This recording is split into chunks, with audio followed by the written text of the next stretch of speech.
Hello students, in the previous session we covered the first 6 5-year plans. Today we'll study the period from 1985 to 2017 from the 7th plan to the vision document.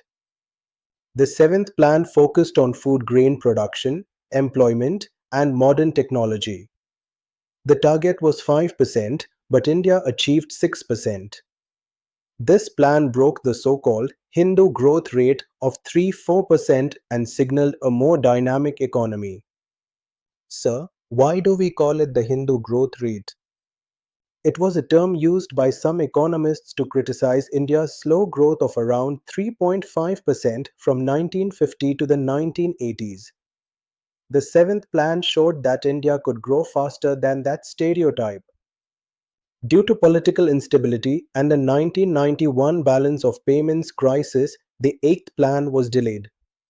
Instead, 1990 to 91 and 1991 to 92 were treated as annual plans.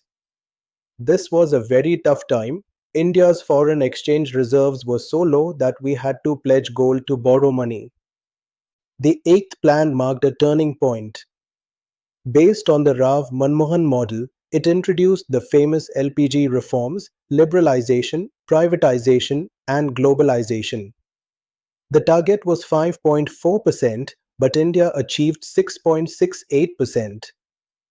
Sir, what was the impact of LPG reforms? They opened India to global markets, reduced government controls, encouraged private sector, and allowed foreign investment. This set the stage for India's integration into the world economy. The 9th plan focused on growth with social justice and equity. Its target was 6.5%, but only 5.4% was achieved. This showed that high growth is meaningless without equity. The 10th plan had ambitious goals: GDP growth of 8.1%, reducing poverty by 20%, universal primary education by 2007, and gender equality. It achieved 7.8% growth. It also promoted employment generation in construction, transport, and IT services. The 11th plan carried the theme of faster and inclusive growth. The target was 7.9%, but India achieved 8.1%. The service sector grew above 10%, while industry grew around 7.9%. This was one of India's strongest growth phases. Sir, why was inclusive growth emphasized?